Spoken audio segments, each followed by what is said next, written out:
Hi everyone, today I'm going to be colouring in this lovely heart. This is from Flourish by Johanna Basford. This is her free downloadable book. I'm going to start with 29, which is the red from the Staedtler Ergosoft set, and I'm going to start colouring the heart while I continue explaining. So I decided to do some pictures from the free book. I thought then everyone can join in if they want to. I thought it would be nice sometimes, you know, you can have a video, you haven't got the book. It makes you feel a bit sad that you can't do it. So I'll include a link so that you can download it and print it off. So I'm just colouring. I know it's red, hearts are red, it seems a little bit boring, but I just want to do a red heart. Now I'm going to do a few layers of colour on here. I want it to look nice and intense. I'm not going to shade it. I'm just going to do it an intense red, so every part is having the same pressure of pencil on it, and because the Ergosofts are quite hard, you might have to do quite a few layers to get a nice deep red colour. So I'm working through. Now I've got an idea for this heart, to make a card with it. I'm thinking about whether to say, my husband might watch this, but oh well, for an anniversary card. It's my anniversary coming up in December, so I'm thinking of making this bigger and putting it on a card, and I've got a few different ideas about what I want to do with it. I might do a video of it, but I won't be able to post it until after December, just in case he sees it. So that'll be a while to wait for that one. But there we go. So if you see, the heart's got little swirly shapes and bits on it, so I don't want to colour those at the moment with this red, so I'm just leaving those out and just pressing quite hard to get this intense colour that I want on the red on the heart. Now some brands of pencil will give you a really deep intense colour with one layer, but with the Ergosoft you just have to be a bit more patient. Now if you've only got the 24 set of Ergosoft, you don't have this red colour, but I used to make the red using the two near red colours. So you've got a reddish pink and a reddish orange, and I used to put one on top of the other and found that made a nicer red colour. And if I wanted to deepen it, I would add a bit of purple. So that's one to play with if you want more of a deep red. Now I've done that now, I'm happy with that, she says, doing a bit more. And what I want to do now is a black background around that heart, so it really jumps out of the page. So what I'm going to do is to draw that a black square around the heart and then fill that in with my black. So I'm going to get my ruler and show you. I've only got this huge long ruler, but it'll do. So I'm going to decide, what I do is when I start, I'm just going to pull this down. See the top of the page, so I run the ruler parallel with the top of the paper and then gradually pull it down to where I want to mark. And then I know that it's straight. And then I'm going to draw my line across. And then I shall put this back in shot so you can see what I've done. And then downwards I'll do the same, so you can't see in shot. So I line the ruler with the parallel with the edge of the page and then pull it gently across until it hits that line. And I could use a set square, which I might do actually, because I happen to have about 1 million in my drawer, because my children always have them in a geometry set and never use them. So I think I'll use my set square for this corner. So I just line that up with the line that I've drawn. Then I know that when I draw down here, it will be a right angle. And I'm going to do the same on this side by turning it around that way. Bring it in a little bit.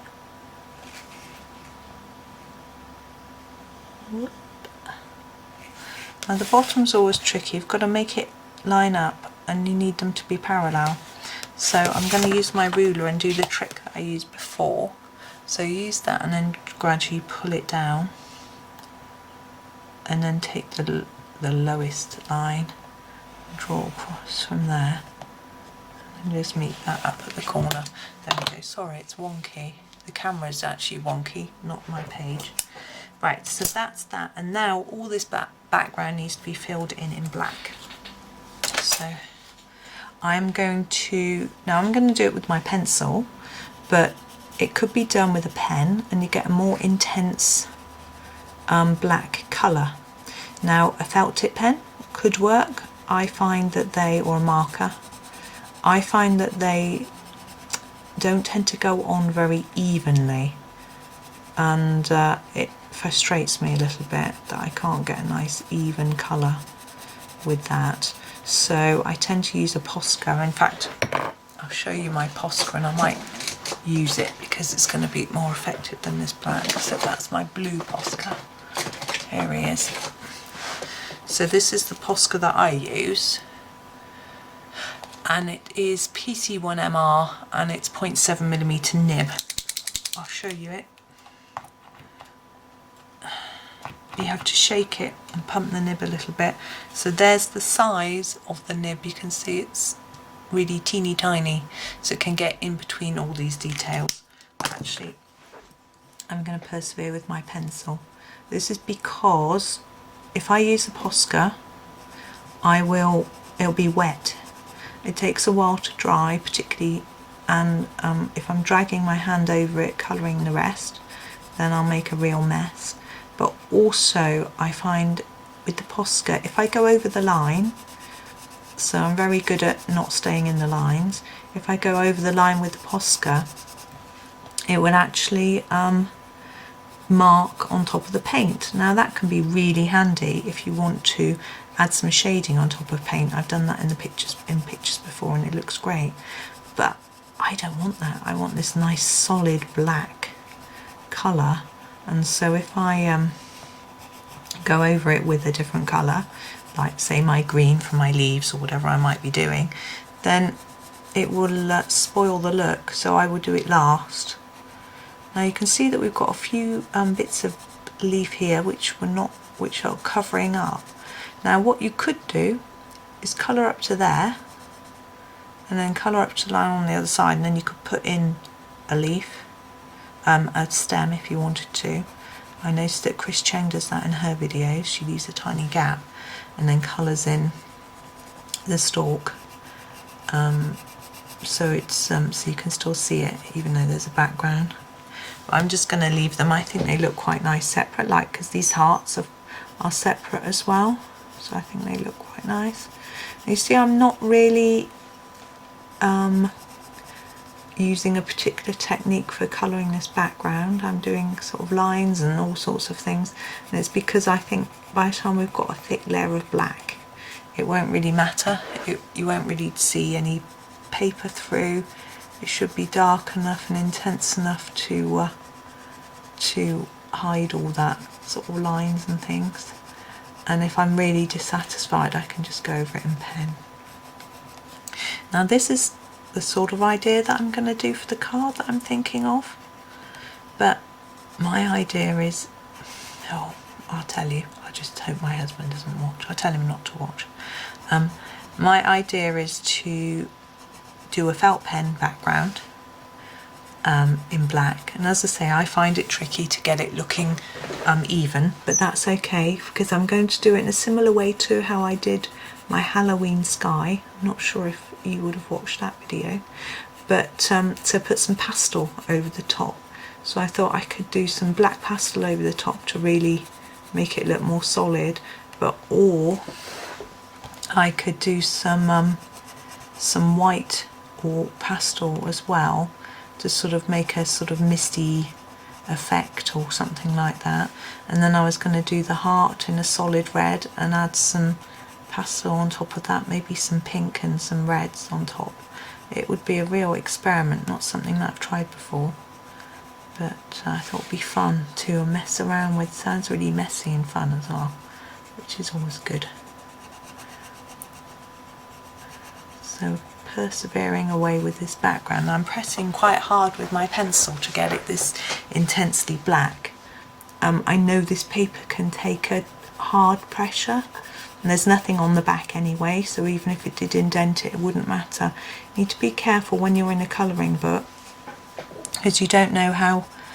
I found with some of my colouring books, I'm trying to think which ones, the earlier ones of Johanna's, which had a different paper in, and also Magical Jungle, I found quite a lot. If I was doing like, she often does a little vine or something, and it's quite narrow, and I would tend to press down quite hard on the page with my pencil, and that would cause an indentation which would go through to the page behind, and which wouldn't be very nice. So when I came to colour the picture on the back, I'd have this sort of indentation in the page, which I didn't like.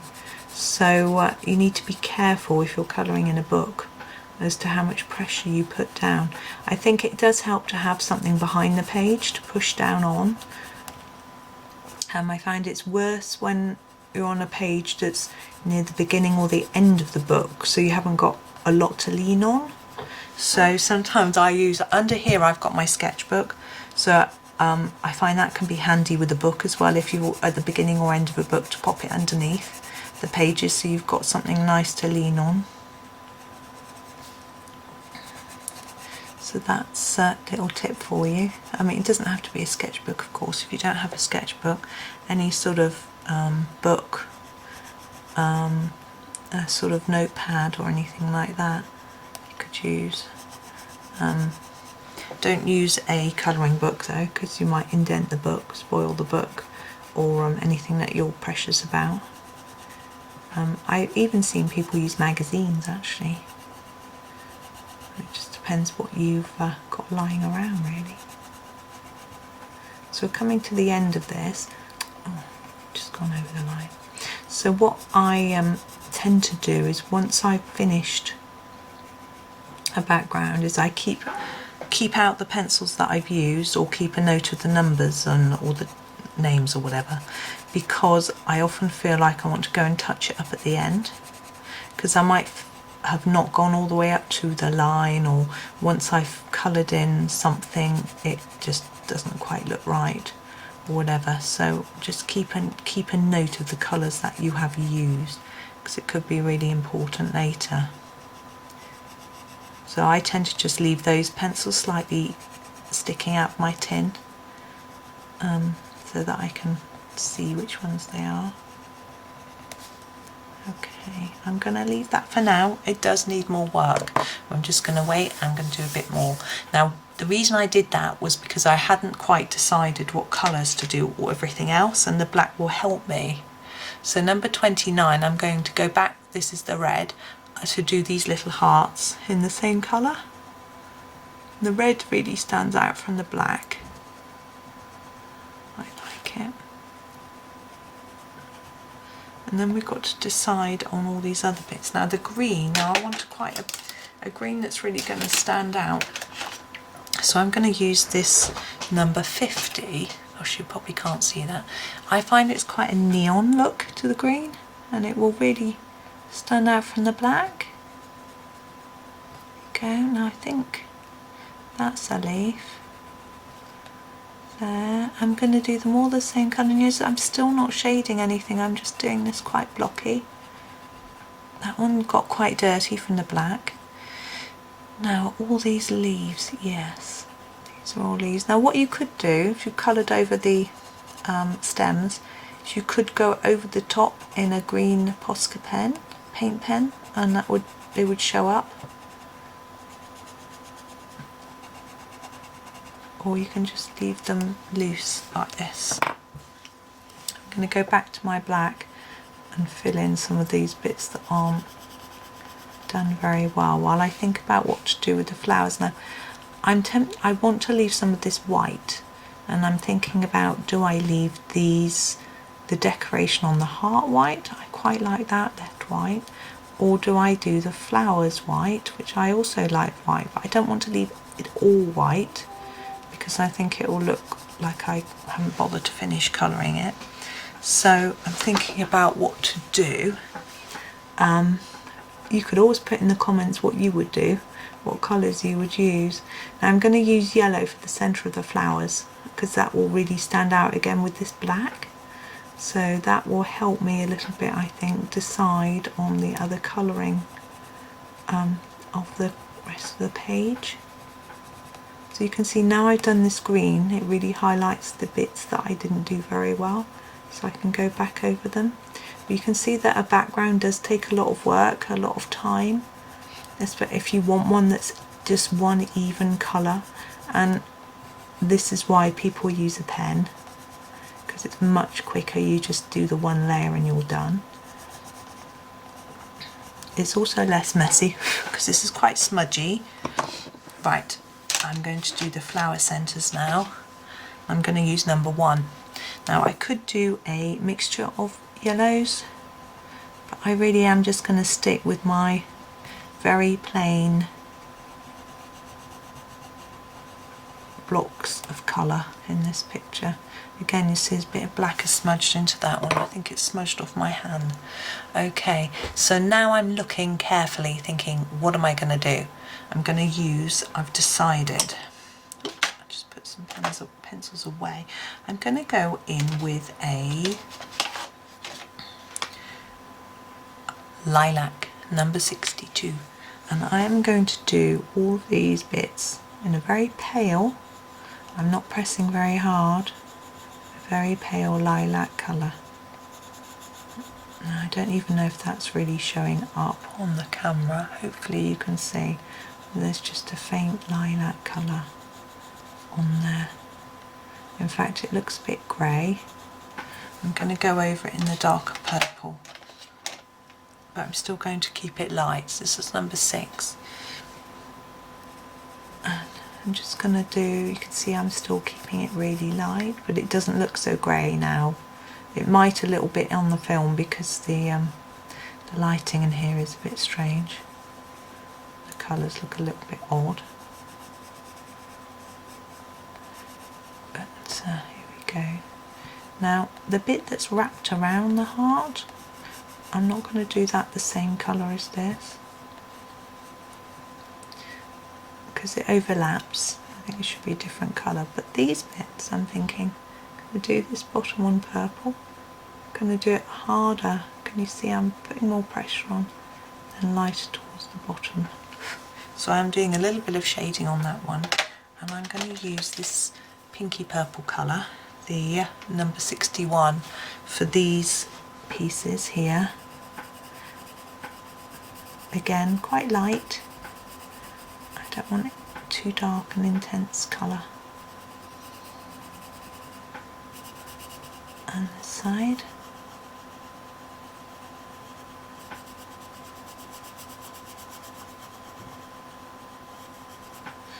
And down here I'm going to do what I did with the purple, so harder at the top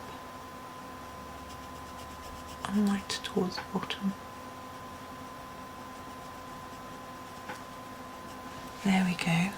And to finish it off, I'm going to get 2 Posca pens. You don't have to do this.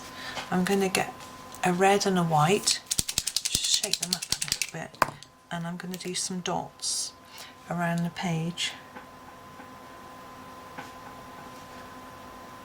on top of the black. Now what I find with the Posca is if you just move it a little bit, it gives you a bigger blob of paint. It shows up better. It doesn't always show up very well over the black, and I might have to reapply it in a minute, so I'm going to leave that for a minute and go in with some red.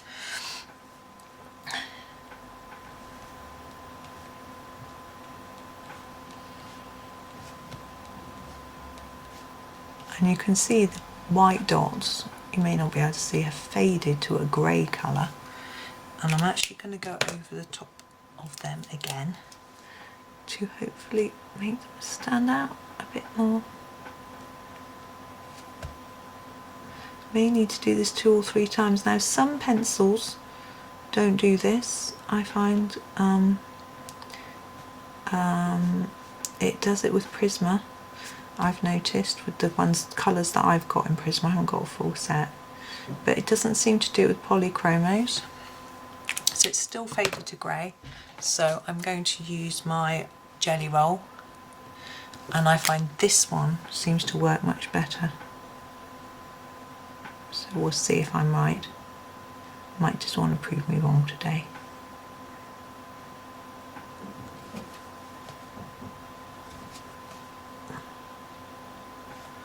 So just going over the top. Again, try not to make them too messy. And try not to, whatever you do, don't rub your hand over the top of ones you've done, because they will smudge and you'll get a horrible mess.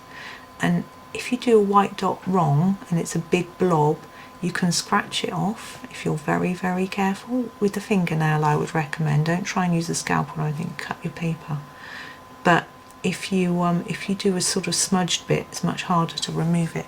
There, I think that looks better. They do stand out a little bit more. So there we go. I've left the flowers white on purpose, like little daisies. So that's my interpretation of the heart page. So I hope you enjoyed that, and are going to have a go yourself. And as I say, let me know in the comments what colour you would do it. Okay, thank you for watching.